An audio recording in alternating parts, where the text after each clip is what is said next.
नगर पंचायत क्षेत्र में उपस्थित हूँ और यहाँ चुनावी बिगुल बज चुका है और सभी प्रत्याशी अपना अपना भाग्य आजमा रहे हैं, जनता के बीच अपना अपना प्रचार प्रसार कर रहे हैं। लेकिन कुछ बच्चे छोटे छोटे दिख रहे हैं, इनसे स्पष्ट यह होगा कि नहीं इस बार चेयरमैन कौन बनेगा।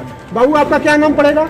मेरा फैजान अहमद। इस बार जो है तमाम प्रत्याशी जो है उतरे हुए हैं। पूर्व में राम प्रताप यादव जी जो है चेयरमैन रहे हैं, क्या कोई विकास किए हैं? नहीं, कोई विकास नहीं करे हैं। मनाली में 39 विकास करे हैं और 15 में 3 ही विकास करे हैं। ये कौन बात हुआ है? माने देख देख करके विकास इनके द्वारा किया गया है। हाँ, अच्छा, ऐसा मत करिए, देखें सबको एक तो इस बार आप चेयरमैन के लिए किसको देखना चाहते हैं? मैं इस बार चेयरमैन किसी को नहीं देखना चाहते हैं। हाँ। जो मेरे को सेवा देगा मैं उसी को 10 में से कितना नंबर उनको देना चाहेंगे आप? 10 में से कितना नंबर देना चाहेंगे? 10 में 5। 10 में 5 देंगे? हाँ। धन्यवाद। आपका क्या नाम पड़ेगा बाबू? मोहम्मद अनीस। क्या राम प्रताप यादव जी पूर्व में 5 साल तक जो है यह जो है चेयरमैन रहे हैं, तो इनके द्वारा कोई विकास किया गया है? नहीं, विकास नहीं किया गया है। क्या कागजों पे इनका विकास किया गया है? हाँ। क्या नाम है आपका? मोहम्मद अनीस। इस बार किसको आप चेयरमैन बनाना चाहते हैं? किसी को नहीं। धन्यवाद। दुर्गा यादव या क्या है? दुर्गा यादव है। माने मुझे तो यह लग रहा है कि आजमगढ़ जनपद से आप जो है विधायक जी के सगे भाई वही होंगे।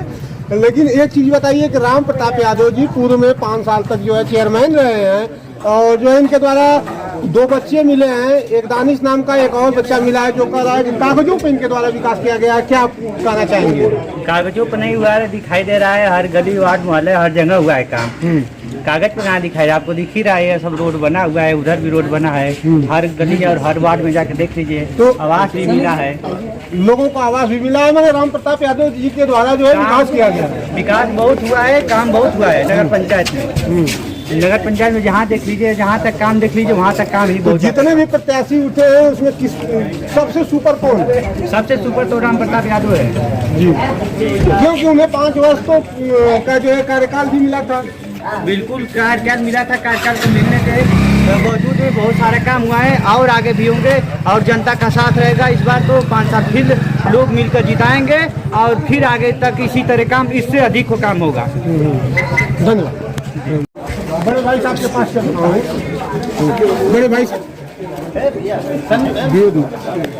मंजीत यादव जी, ये बताइए कि इस बार जो है चेयरमैन के रूप में किसे देखना चाहते हैं? देखिए, हम तो यहाँ का वोटर है नहीं, हम तो आए थे दवा लेने यहाँ पे और पता किए हैं। हम भी छात्र संघ उपाध्यक्ष है रानीपुर से और दवा लेने आए तो हम 2-4 जगह बैठ कर के ये पता किए कि यहाँ चेयरमैनी का किसका माहौल चल रहा है। तो एक माता जी मिली थी तो बोले कि ऐसा है कि हम तो राम प्रताप यादव को वोट देंगे।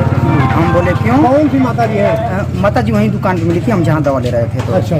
तो पूछे क्यों उनको वोट देने के लिए बोली हैं, तो वो कह रहे हैं कि बहुत विकास हुआ है चिड़ियापुर में, बहुत ज्यादा राम प्रताप। 2 बच्चे तो जैसे सामने दिख रहे हैं भाई साहब, ये कह रहे हैं कोई विकास नहीं हुआ। इधर आओ जी, इधर आओ। क्यों भग रहे हो? इधर आओ, इधर आओ। भग रहे हैं जी। आप थे ना, बयान दे रहे थे। आपका कहना है कि जो है विकास नहीं हुआ है, छोटे छोटे बच्चे हैं। इस संबंध में आप क्या कहना चाहिए? जैसे वो अभी छोटे छोटे बच्चे हैं ना, अब उन लोगों का मतलब ये नहीं पता है कि राम प्रताप यादव जी क्या किए हैं नहीं किए हैं। अभी तो लोग बच्चे हैं ना, उनके माता पिता से जाकर के आप पूछिए। बहुत 2700 बता रही थी माता जी की, 2700 लोग को आवास दिए हैं वो। और जहाँ पुलिया पटिया की जरूरत पड़ी हो वहाँ पे वो ये सब दिए हैं। तो हम भी पता किए जी। माने राम प्रताप यादव जी को अगर जो है जनता को वोट देना है तो 10 में से कितना नंबर आप देना चाहिए? हम तो यही चाहेंगे कि 10 में से कम अगर विकास की नाम हो तो 200 देना चाहिए। लेकिन हमारे कहने से लग रहा है कि 8% को उनको देना ही चाहिए। धन्यवाद जी। क्या नाम पड़ेगा भाई साहब? दीपक गुप्ता।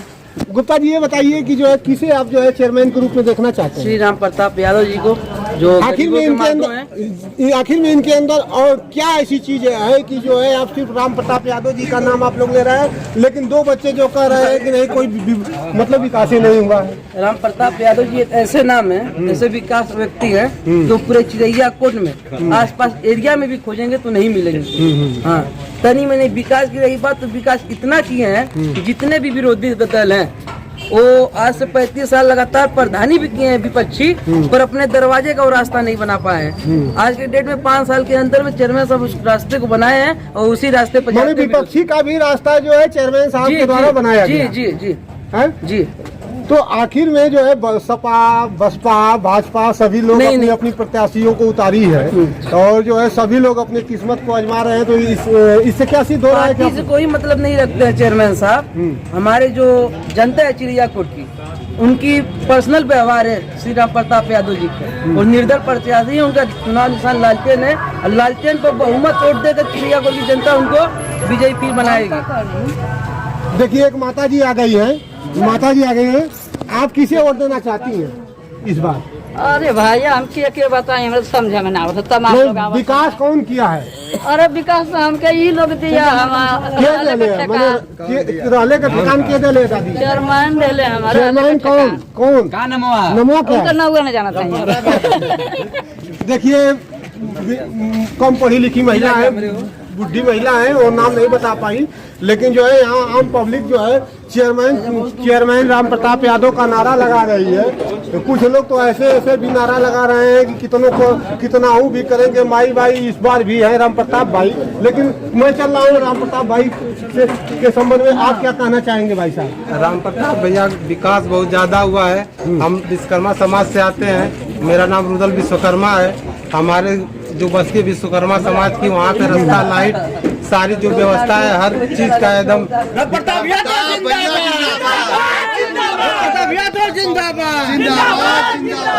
यादव को विजयी बना रहे हैं भारी से भारी मतों से। एकदम बाकी जितने सब नील है, माने सारे के सारे प्रत्याशी एक कदम राम प्रताप यादव जिंदाबाद। राम प्रताप यादव जिंदाबाद है। राम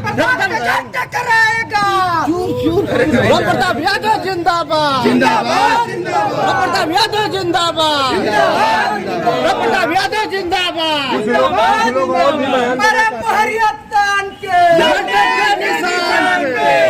तो इस बार आप किसे अंत में देखना चाहते हैं? चिड़ियाकोट की जितने भी विपक्षी पार्टी हैं सब पस्त हो गए हैं और हमारे नेता राम प्रताप यादव मस्त हैं।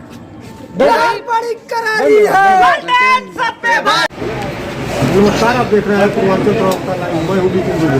इस समय चिड़ियाकोट के नगर पंचायत मैं राम प्रताप जी जो हैं इस वक्त चेयरमैनी के लिए जो है प्रत्याशी हैं जेडीयू पार्टी से, और मैं उनके भाई के पास चल रहा हूँ। देखते हैं क्या कुछ बतला रहे हैं। जी सर, आपके द्वारा जो है आपके भाई के द्वारा जो है चेयरमैनी का चुनाव लड़ा जा रहा है जेडीयू पार्टी से, और उससे पूर्व में भी आप चेयरमैन रहे हैं। तो जो सराहनीय कार्य आपके द्वारा जो है आम पब्लिक के द्वारा बताया जा रहा है, उसके बाद अगर आपको सत्ता मिलता है तो आप क्या करेंगे? आपको बता दें कि सबसे पहले तो मैं आपको धन्यवाद दूंगा कि आपने हमको मौका दिया अपने चैनल पर आने के लिए। और आपको बता दें कि हमारे बड़े भाई राम प्रताप यादव जी जब चेयरमैन निर्वाचित हुए चिड़ियाकोट से, तो 50 सालों से जो अधूरे काम थे उनको पूरा किए, और कुछ काम छूटे हुए हैं।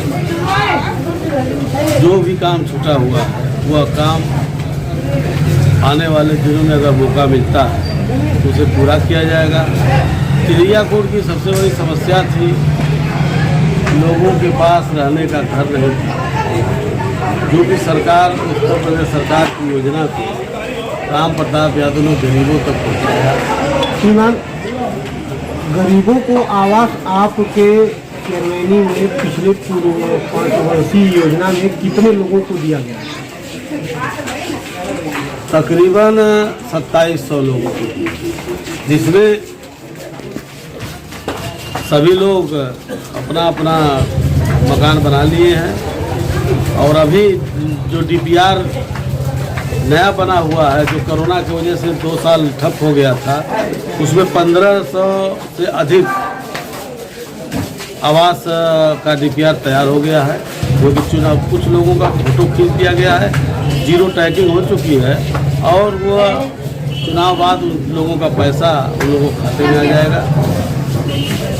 तो लगभग 2700 तो आपके द्वारा बनवा दिया गया है, और जो जीरो टैगिंग कितने लोगों का किया जा चुका है? 950 लोगों का जीरो टैगिंग हो चुका है। 1500 में 950 जीरो टैगिंग हो गई है।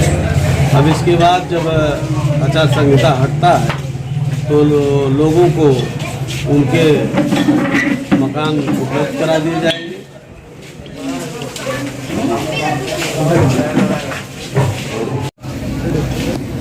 तो अभी एक जो है प्रत्याशी के द्वारा जो है सुबह किसी दूसरे चैनल पे न्यूज चलाई जा रही है कि उनकी 40 साल पूर्व का कार्य देखा जाए, उनकी खतौनी देखी जाए, तो क्या उस प्रत्याशी के विषय में कुछ कहना चाहेंगे आप? उन प्रत्याशी के विषय में तो हम कुछ कहना नहीं चाहते। वो बड़े भाई हैं, उनका मुंह है, जो चाहे वो कह लें। लेकिन रही बात हमारी खतौनी की, 40 साल पूर्व नहीं, देश जब आज़ाद हुआ तब से हमारी खतौनी देख सकते हैं।